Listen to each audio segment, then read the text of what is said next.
तब सती देवी ने शिव जी से कुछ परम तत्व की बात करी और कहा मैं जानना चाहती हूँ ईश्वर क्या है। ये सारी बातें उनकी आपस में चलती रहीं, भगवान शंकर भी उनको समझाते रहे और सती जी को यही शंकर जी ने नवधा भक्ति का उपदेश दिया है।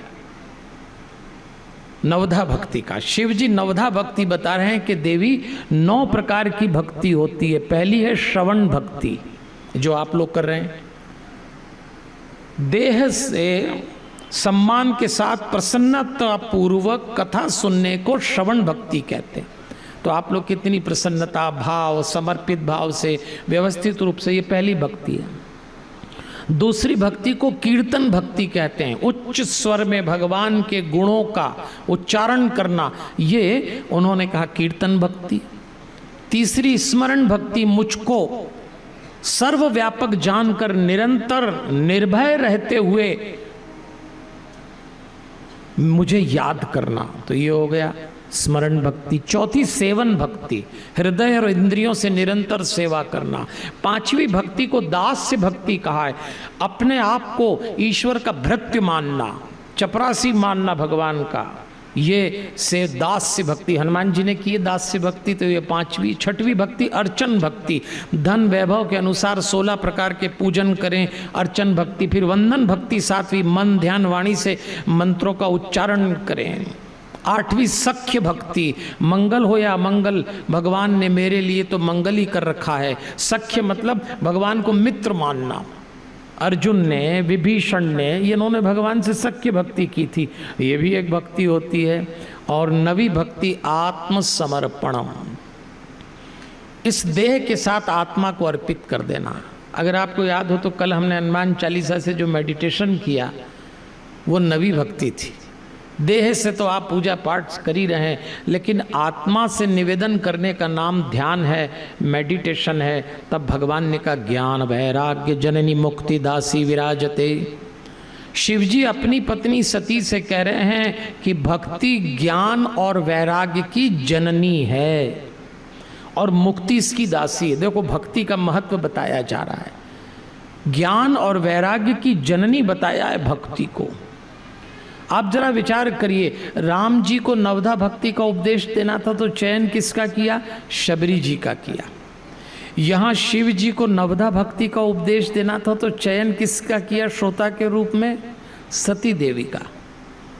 क्योंकि भक्ति स्त्रीण चित्त का विषय है, पुरुष चित्त से भक्ति नहीं हो सकती। इसलिए माताओं बहनों के जीवन में भक्ति अधिक आसानी से उतरती है। पुरुष चित्त इतनी आसानी से भक्ति नहीं कर सकता। और यदि किसी पुरुष के जीवन में भक्ति उतरे तो मान के चलना उसका चित्त स्त्रीण होने जा रहा है।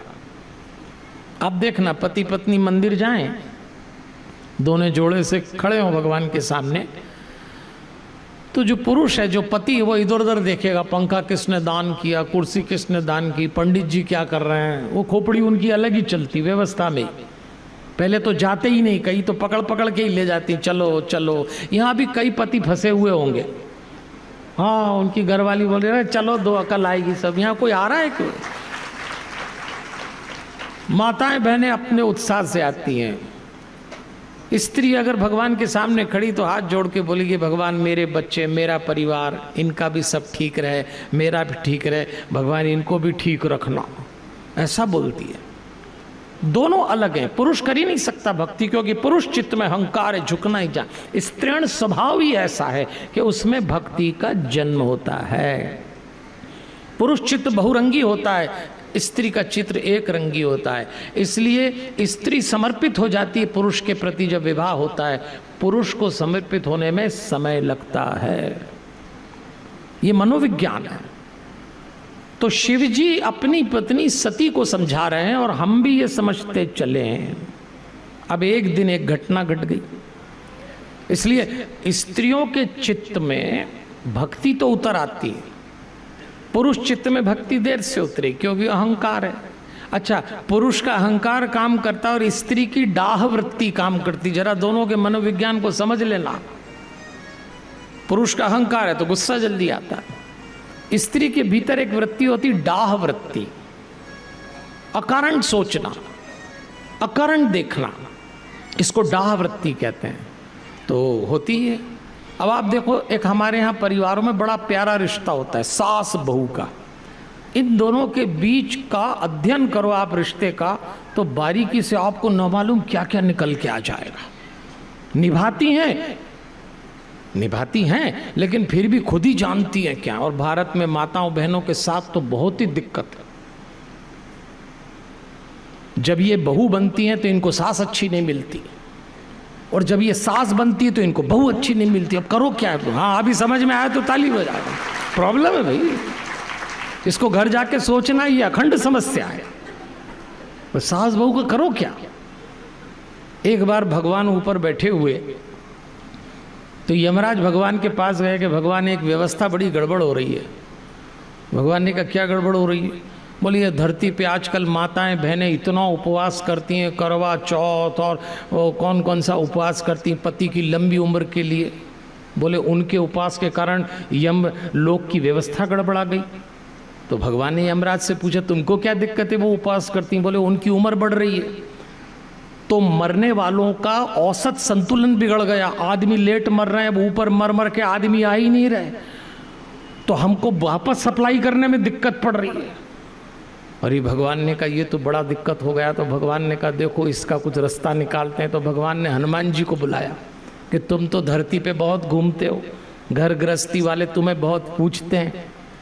यमराज की समस्या ये आ गई कि इतना उपवास कर रही हैं स्त्रियां कि आदमी को मारने में दिक्कत आ गई, आदमी की संख्या ऊपर कम हो गई, मर के ही नहीं आ रहे, तो संतुलन बिगड़ रहा है। तो हनुमान जी ने सलाह दी कि आप चिंता मत करो, जितनी स्त्रियां पूजा पाठ कर रही हैं उनको एक स्कीम लागू कर दो। क्या स्कीम लागू करो? तो वो उपवास तो ये कर रही हैं कि अगले ही जन्म में यही पति मिले, क्योंकि उपवास ही इसलिए कर रही हैं तो भगवान कहेंगे दे देंगे। लेकिन हनुमान जी ने कहा एक शर्त लगा देना, अगले जन्म में पति तो वो ही मिलेगा पर सास भी रिपीट हो जाएगी। अब गई बोलो, कईयों ने उपवास छोड़ दिए कि ये स्कीम नहीं चलेगी। सास बहू का रिश्ता देखो, आपकी बात नहीं कर रहा हूं, यहां तो जितनी सास बहू बैठी क्या प्यारी हैं। आपका टेंशन, आप तो ताली बजाओ एक दूसरे के लिए, आपको क्या समस्या? आपको कोई थोड़ी प्रॉब्लम है।